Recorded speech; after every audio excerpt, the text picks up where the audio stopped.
Hello and welcome to today's Tech Talk with TETRA Technologies.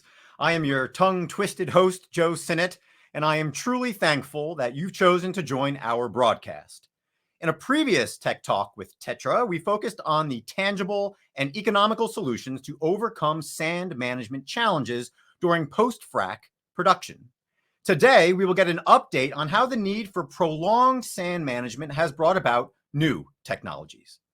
And if you have experienced the challenges of dealing with sand inside your surface facilities, you know that it can produce plenty of headaches. But in nature, a single grain of sand inside an oyster can produce something of great value, a pearl, like the pearls found on this necklace I'm holding up. And why would I bring a pearl necklace to an SPE Tech Talk? Well, to remind you that this live show is your oyster. And each question or comment you share with us is like a grain of sand inside an oyster, because those questions and comments can help make this a jewel of a show. So please use that comment section, type some questions for today's expert, and we'll get to as many of them as we can during our Q&A segment.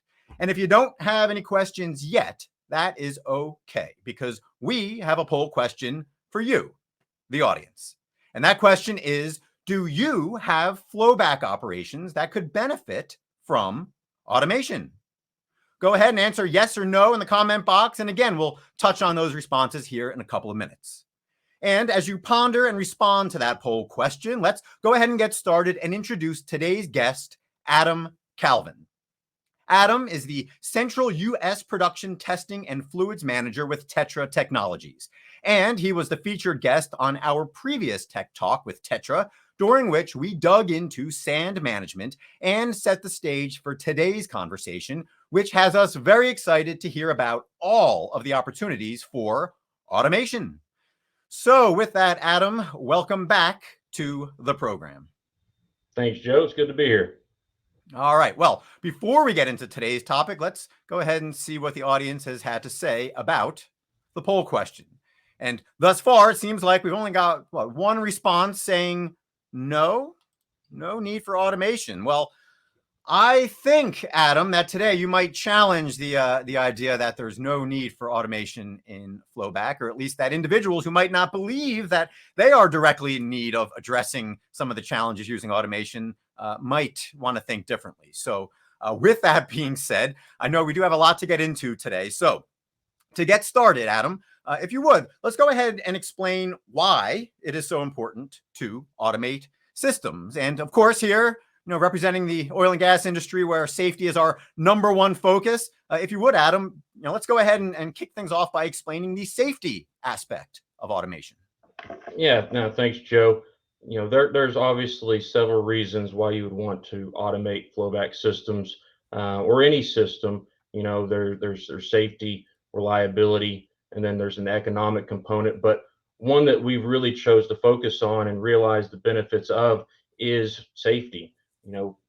Today we're going to talk about two really main flowback operations. Flowback oftentimes is for drill outs as well as sand management, and those are the two that we're going to focus on. In drill outs, you have people that are pulling screens out, dumping them of their large plug parts. Those screens are heavy. They have to be done every time a plug is drilled. With automating those systems, you don't have to do that, right? The machines do the work. You distance the individuals from that heavy lifting. You're also around high pressure flow line when you're doing those things. We've all seen pictures, I'm sure, of when that stuff comes apart. It can be very violent. And if you can keep those people away from that area, then obviously they're much more safe. When you look at the sand management portion of it, after the drill out operation, you have, again, the sand is being captured oftentimes in filter socks, and these socks are being manually weighed with usually a fish scale. And sometimes these bags can weigh north of 100 pounds. Again, you have people lifting those. You have potential for lower back injuries. You've got them oftentimes on top of an open top tank where you have potentially hazardous atmosphere, whether it be LEL or H2S environments. By again getting them away from that environment, you can improve your safety situation.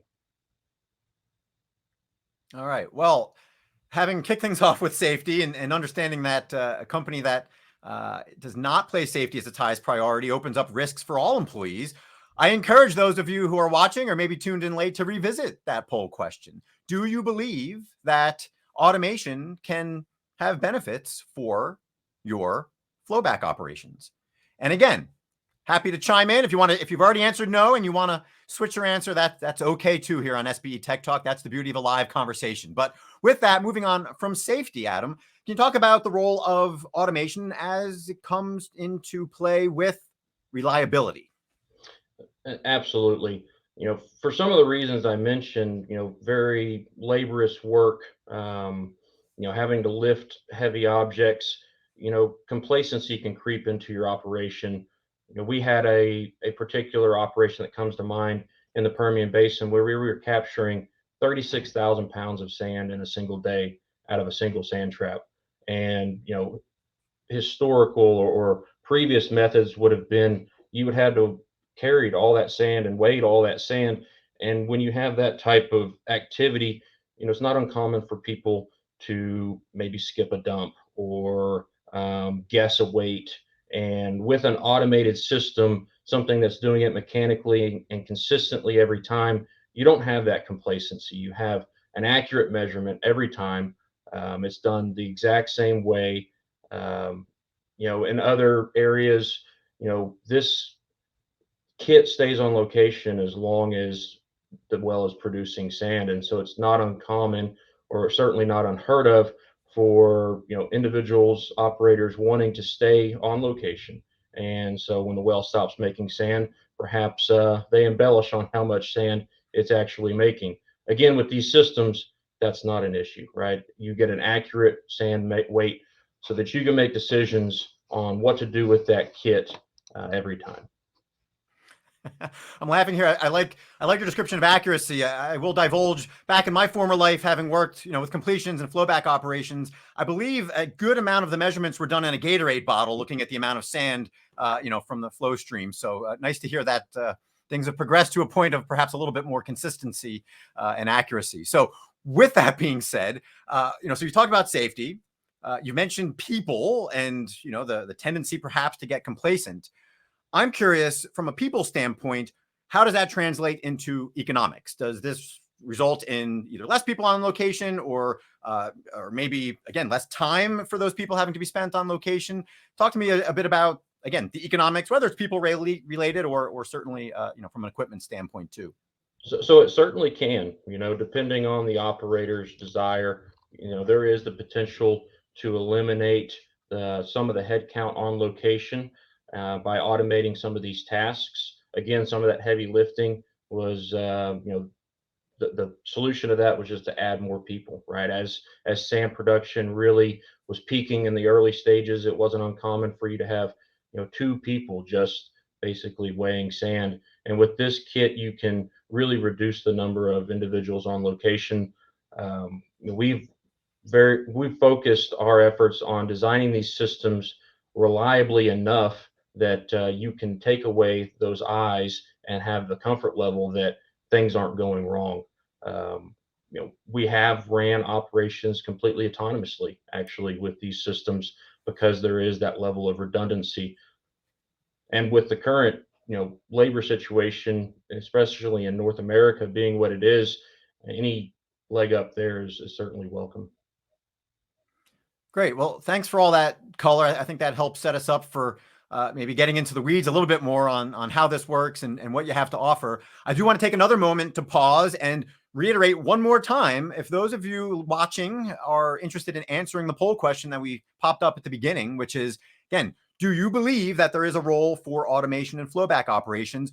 All you need to do is put your yes or no in the comments. And if you want to expand upon how you think that automation can play a role in flowback operations, go ahead and put a comment, ask a question for Adam. And again, we'll try to get to as many of those questions as we can later on. So again, please use that comment section so that, as we said at the beginning, your comments and your questions can be like a grain of sand inside an oyster, producing a pearl of an episode, if you will. But again, bad sand analogies and puns aside, let's get back to the heart of our conversation today, Adam.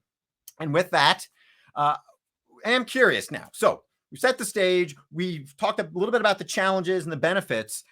Can you talk a little bit more about the details when it comes to automation with regard to flushing, weighing, and drill out, some of which you've already alluded to a couple minutes ago? Sure. So if you'd like to talk about the system specifically, you know, if you're looking at the after frac flowback, so this is after the drill out, this is where you have sand management kit that's capturing sand from the flow stream to protect the facility. You know, we've again talked about the sandstorm that does a great job of capturing that sand, but you still have to do something with it. And sand production can prolong for months now, especially with the use of 100 mesh and in some of the higher pressure basins.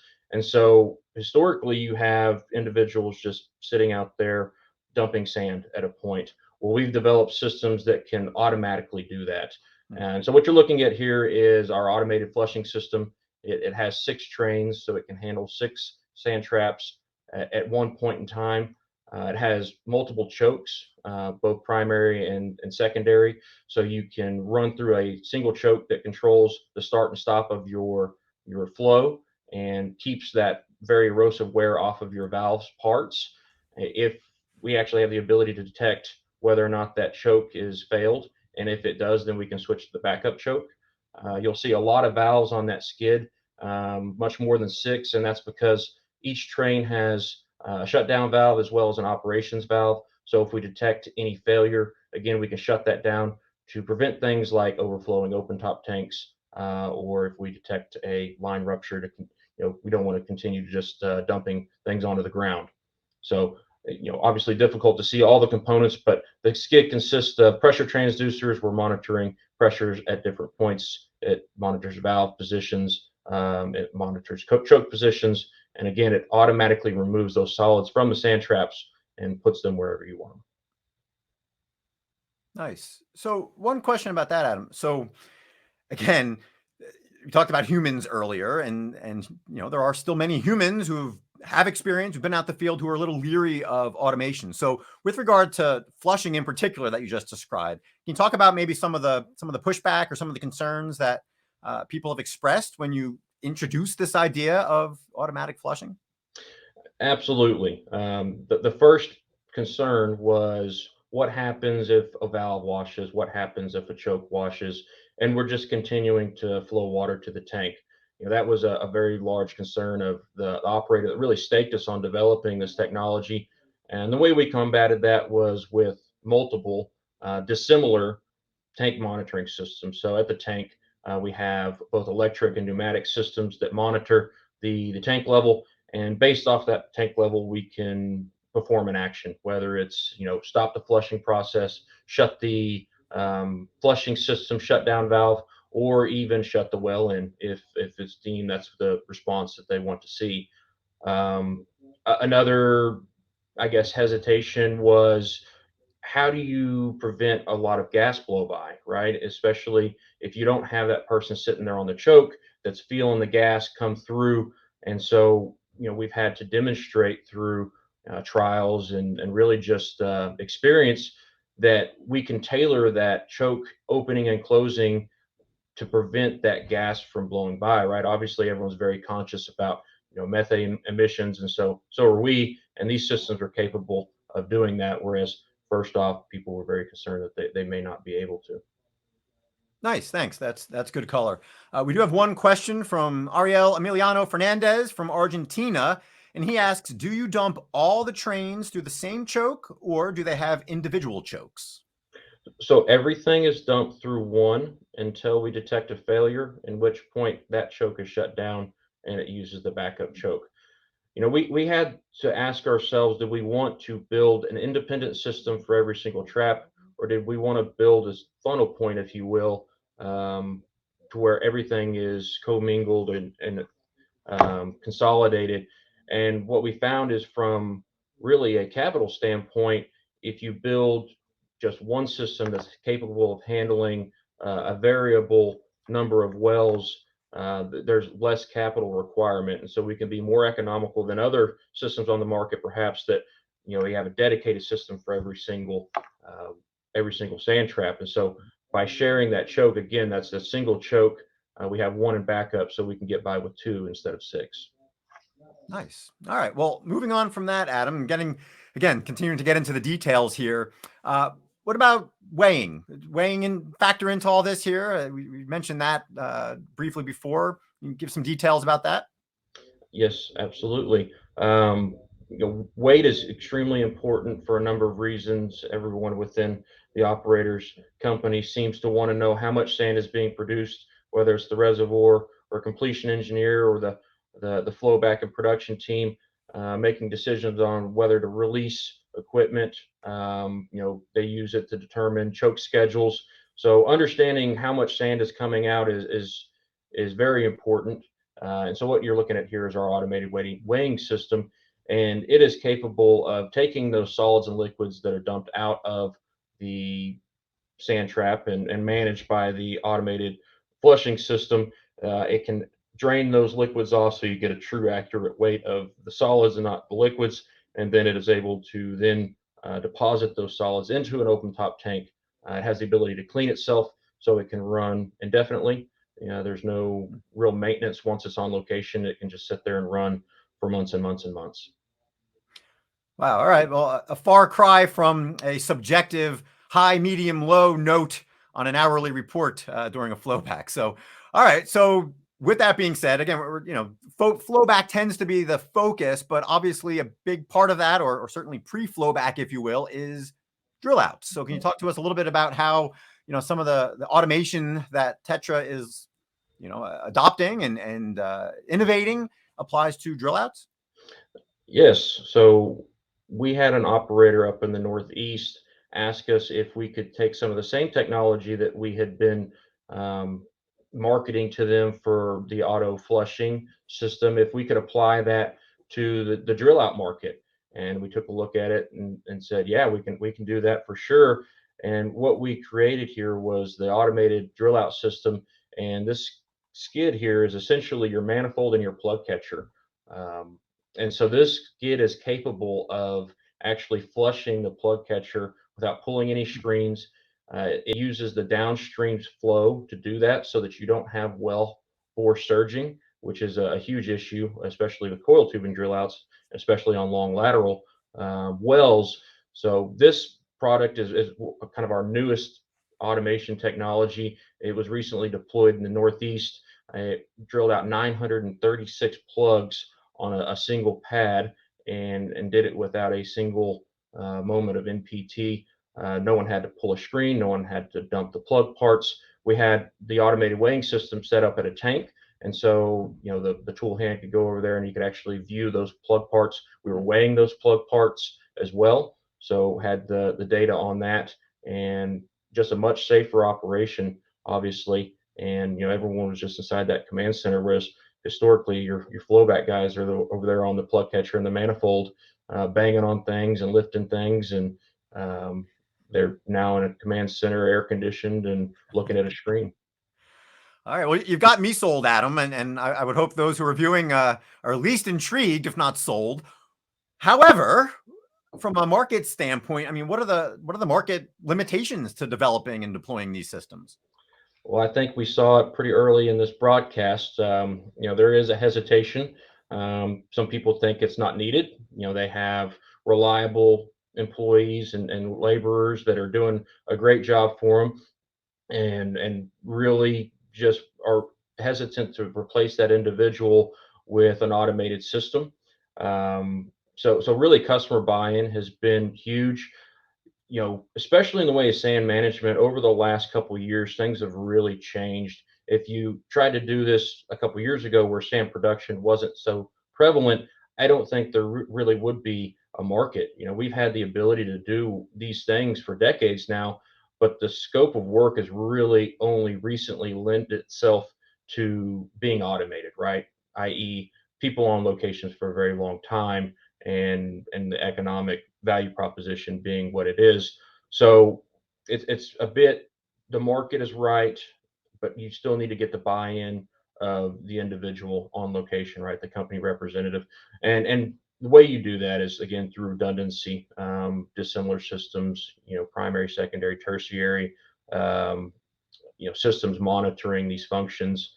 And then the second is really just capital, right? You've got, uh, even though oil is obviously at near record highs, service companies are still fighting from the last downturn, really prioritizing how capital gets spent. And these items are very much a luxury. So you do have some companies out there that are developing similar systems, but I am unaware of anyone who's gone and built, a fleet of 100 systems on speculation that the operators are going to buy in. So really, what you're going to need, I think, to see this take off, um, uh, more mainstream is a lot more buy-in from the operators, a lot more discussion with the companies that are willing to do this type of thing, and some commitment, right? That this kit's going to get utilized and it's not going to just be bought to sit on the fence line. Great. Well, I appreciate the color on that. And again, for those of you who are either still hesitant or skeptical about this, go ahead and use that comment box and that chat box to go ahead and give us your thoughts, your feedback, and most importantly, your questions. And I do see here that we have another question from Ariel Emiliano Fernandez, and he asks, during flowback, do you control the dump length period with a set time duration, or do you measure any variable to determine when the valve closes? So thank you for the question. The answer is both, right? We have the ability to dump as a function of time, both in the frequency it dumps and then the duration it stays open. And so we have the ability to go in there and set those time parameters. One of the things we're looking at in the future is a bit more of a machine learning type algorithm where, based off of sand production, we then tailor that dump cycle to um, better dump the sand trap, avoid gas bloat by, reduce the amount of waste that's being produced, i.e., the water that's carrying the sand. So while it's a function of time now, in the very near future, I suspect it will be tailored based off the well's performance. Nice. So again, I think you gave a little hint of maybe what's next when it comes to machine learning. You mentioned already that, again, this is still evolving, but I'm going to be a little aggressive here. And I'm going to ask, well, what's next beyond this? I mean, what do you see when it comes to automation and the future of flowbacks and sand management, even beyond some of the, the newer, exciting things that you've already mentioned today? Well, we certainly have some projects in queue, outside of just these two kits or three, if you count the weighing system that we demonstrated, and are happy to hopefully soon be unveiling those. But as far as these particular systems, the hardware is probably not going to change much. But again, as I mentioned on the software side, there's some very creative things that we can do to prevent gas flow by, manage velocity, manage erosion through the software and programming side. So I suspect in the nearest term, you'll see those nuances develop, and then longer term, we've got our focus, or our attention focused on some more innovative systems. Great. All right. Well, again, maybe in a similar vein there, Andreas asks, are there any other oil field operations that can potentially benefit from advances in sand, drill out, flowback automation? I suspect there absolutely is. We've seen a need across all the North American basins as well as overseas. These systems are deployed in Argentina, with our operations there as well here in North America. And again, they were developed really with the sponsorship of an operator. So I would just say that if there's anything that needs to be done, or perhaps a problem that needs to be solved, I encourage um, people to reach out to us. We have an in-house engineering team that loves solving these types of problems.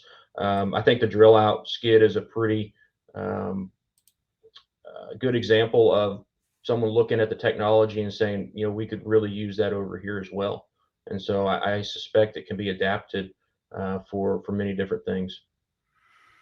All right. Well, again, another similar question from George. So, talked about flowback, talked about drill out. What about extending the same concept into production? So, George, appreciate the comment, the feedback, and the question. And so, Adam, again, thoughts on extending the same type of themes we've talked about further into production? We have had those discussions, absolutely. And whether it be what do you do in the way of sand management on the production side, or what do you do in the way of automation with sand management on the production side? So both in the Northeast and in the Permian, we've had discussions with operators on how do you design facilities that are more capable of managing sand to where you're not having to have those temporary systems as long, um, because sand production is so prevalent and is so um, lasting. So yes, we've had those discussions. We've had discussions on how do we integrate it with the operator's current SCADA systems, and absolutely, I suspect that you'll see, especially larger operators, in the future, integrating some of this into their production facilities. Maybe not the initial flowback, but certainly some of this prolonged sand management. All right. And in terms of sand management, we have seems like a, decent international audience here. I know we've talked a little bit about the Northeast. We've talked about the Permian. We know that obviously there's differences in terms of flow streams and makeups, but can you give some color about international applications to, everything that we've talked about so far? Yes, I can. Yeah, as I mentioned, we're operating in Argentina. Mhm. They operate very similar to some of the North American shale basins as far as the use of smaller proppants. The reservoirs are similar in that they produce sand for prolonged periods, and so that not only have we moved the sandstorm system down there, but we've also moved the automated systems down there to manage that flushing for prolonged periods. Really, any shale play that's got a pretty decent gas pressures bringing up sand, I would say that these systems are very likely applicable, provided that they are using some of the smaller, more affordable proppants like the 100 mesh that's been such a success here in North America and elsewhere.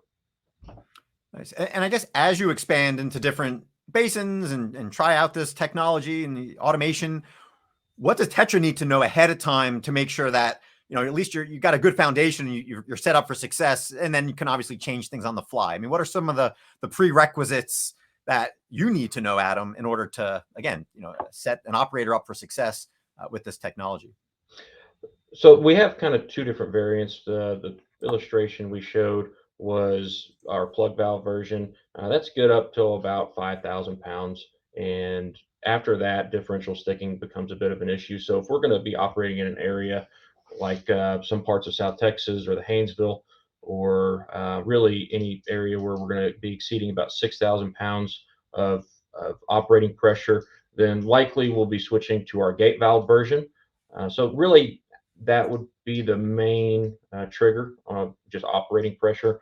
A lower pressure system can operate with the plug valve version, but as we exceed, a 5,000 to 6,000 mark, we typically try to switch over to a gate valve. All right. Well, I appreciate that. I appreciate all of your insights, Adam. We're getting close to time here. So let me ask you, any final pearls of wisdom to share with our audience today? No, I'll repeat that all the automated systems that we have at Tetra were developed because an operator came to us and said it would be cool if we could do this, and we went away and whiteboarded it and came back with a system, whether that's on our water management side or our flowback side, or even our completion fluid side. So I again would just encourage people to reach out to us with their problems and let us try and solve them. All right, great. Well, that sounds good to me. Again, Adam, thank you very much for joining us once again on another SPE Tech Talk. For those of you who are watching this live or on replay, what's the best way for them to get a hold of you, Adam? Happy for them to email me or reach out via my LinkedIn. Um, I usually respond pretty quickly. All right. Well, you've made a promise there, so hold Adam to it. Go ahead and reach out and test him on his claims of responding quickly. And again, with that, a very special thanks to Tetra. And again, if you'd like to watch a replay of this episode on the SPE Energy stream, the industry's digital pulse, please visit streaming.spe.org. I'm your host, Joe Sinnott, and we will see you again on our next SPE Tech Talk. The energy industry is evolving rapidly. To stay informed, you need relevant content available when and where it's convenient for you. Introducing the SPE Energy Stream, the energy sector's platform for quality content from around the world. Energy Stream gives you access to technical solutions, innovations, trending topics, thought leadership, market outlooks, and education. From original programs to exclusive SPE event presentations, this easy-to-navigate platform features insightful content delivered live and on demand. Explore insights from industry thought leaders, then save the videos that interest you so you can watch them at your convenience. Stay ahead of the curve. Start watching SPE Energy Stream today.